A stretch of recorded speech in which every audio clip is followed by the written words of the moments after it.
Hi, Mark Oswald, your host typically for Londonderry Heart, Home and Soul. This is Thursday, December 18th, and with me is Fire Chief Kevin MacCaffrie. Welcome. And also serves Londonderry as our Director of Emergency Management Services. Also Michael Fawcett, who is with the American Red Cross Manchester chapter, and Michael's position is Director of Emergency Services for the Red Cross. Welcome back. Thanks for having us.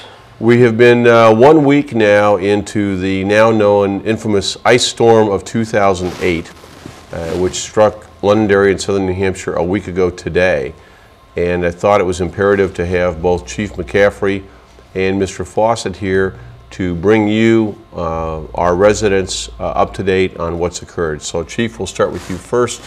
Well, basically, since the storm started in late Thursday night, we have been in the emergency mode since then, both police, fire, DPW, trying to maintain clear roads and service the public as best as possible. As most people will know, it's a daunting task. We've handled personally over 600 emergency calls in this period of time right now, and the police have certainly handled as many, if not more, than we have as well. At the height of the storm, there were 18 roads completely impassable, and nearly 90% of the town was without any sort of power at all. And we are presently pretty close, I would say, right around 70% powered at this time, with about 4,000 customers still without power at the present time. Again, we're starting part of the recovery mode. We met with FEMA today about disaster recovery and coming out of it. There has been a disaster declaration by the state and the federal government. We're doing that recovery process to put together those figures for possible reimbursement should this come. But right now we're still in that transition phase from the emergencies. They've calmed down to the recovery mode of taking care of people basically now, and even though we have been taking care of them all along, we want to make sure that that continues throughout. And we still have some road closures remaining. There are 2 roads still closed, Bancroft at Hardy, and the other one is Chase Road, maybe? Chase Road is now open, but there are low-hanging wires, so I think the only one we have is Bancroft at Hardy, which still has the pole down there. Right. Okay, and Michael, you've been involved with the Red Cross in terms of establishing a shelter at Londonderry High School Gymnasium. Correct. And that is for both Londonderry and Derry residents. It's for anyone in the immediate surrounding area. Oh, okay. Yeah. All right. We did that because our volunteers are just as affected as the clients we're trying to serve. So therefore our manpower has been severely depleted throughout the state, not just within the greater Manchester area. So we've been having to really scramble, and we do have plans for these types of scenarios, and those plans call for regionalizing our shelters. Londonderry High School's gymnasium is an outstanding facility. The town's worked very hard to prepare it for shelter operations. We've worked very hard to prepare their alert team and work with them to get ready for these types of scenarios. So since then, it was the spot to be, to serve the most people, to provide for the most good. Right. And I know, thanks to the chief, we received some money to install a large generator. So without power, the high school gymnasium is a separate building. They have food service facilities. They certainly have showers. I know my family went up and volunteered on Sunday and was amazed at the number of people that just wanted to come in for a hot shower. They weren't interested in sleeping there or having a meal, but a hot shower was something that they wanted to take advantage of. So the alert team certainly should go without saying, but George Herman heads that up, and there's about 40 Londonderry residents that have been trained, are part of that, and they've had a significant role not only in traffic safety with some blocked roads and intersections, but clearly helping volunteer and man the shelter at the high school. That's correct. The town of Londonderry has been in complete partnership with the town of Derry. Their medical reserve corps has been providing health services. We've had mental health services from Manchester, Londonderry. It's been a team effort the whole way. One of the reasons we rushed in here today to tape this and to get it on the air is that you're in need right now of volunteers. That's right.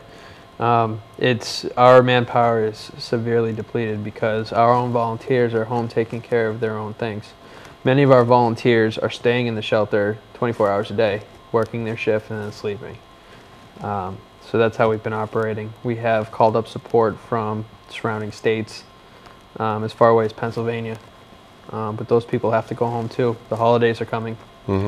So it's been tough, but we've got one shelter operating here in Londonderry. We've got one operating at Southern New Hampshire University, and I believe there are still 8 others, aside from those 2, operated by Red Cross throughout the state. And obviously you're open 24/7. That's correct. We're taping this late afternoon on Thursday, the 18th of December. I know when we went up on Sunday, didn't really know what to expect. They just wanted name, address, phone number, and we cleaned cots and stacked them for storage or for future use. And then the meal was coming, and they had some other people coming in about dinner time to help serve dinner. So it's going to be some light lifting. It's going to be light tasks. You might have to take the trash out to the dumpster or something. But we're looking for anybody who has time to spare to come in and help out with a smile on their face. There are a lot of residents in there who are really, they were upset. They've been there for a week now.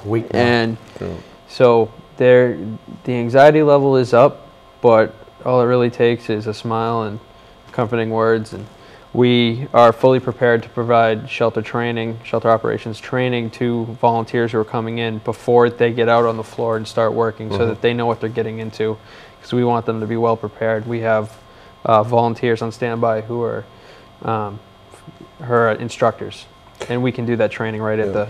Now you're serving hot meals, and that's being done in cooperation with the school district, with the cafeteria, food service people. Yeah, the school and the town have been incredible. They've provided hot meals for dinner throughout the week. And you've served, I think you said 1,000 meals?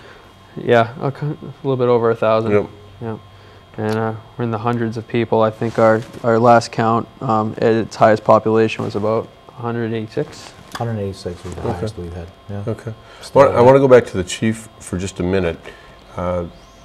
Alternative lighting and heating sources. I know we've had a fatality in Danville with carbon monoxide, but if you can just share for the viewers a few tips or pointers in terms of things to avoid, just so that not only their home is safe, but their health and lives are safe as well. The biggest thing without power is, you need lighting and you need heat, and people will hunker down in homes with minimal resources, but they're also those resources that they're using to provide heat or to provide electricity are alternate power than they normally don't use, such as generators or open flame heating devices that would be used in basically uninhabitable places.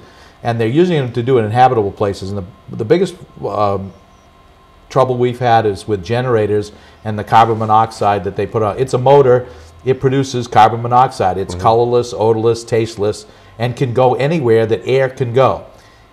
The recommendation is, if you're going to use a generator, that it be located at least 10 feet away from the building with the exhaust facing away from any openings or anything, and that all the doors and windows be closed so there's no way for it to enter.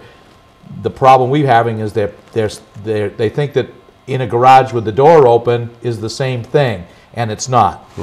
It gets trapped and gets sent everywhere. We've had 6 cases of carbon monoxide poisoning, 3 of which had to go into a hyperbaric chamber to be detoxified. That's a serious event. However, and it's just simply because they're not following the rules.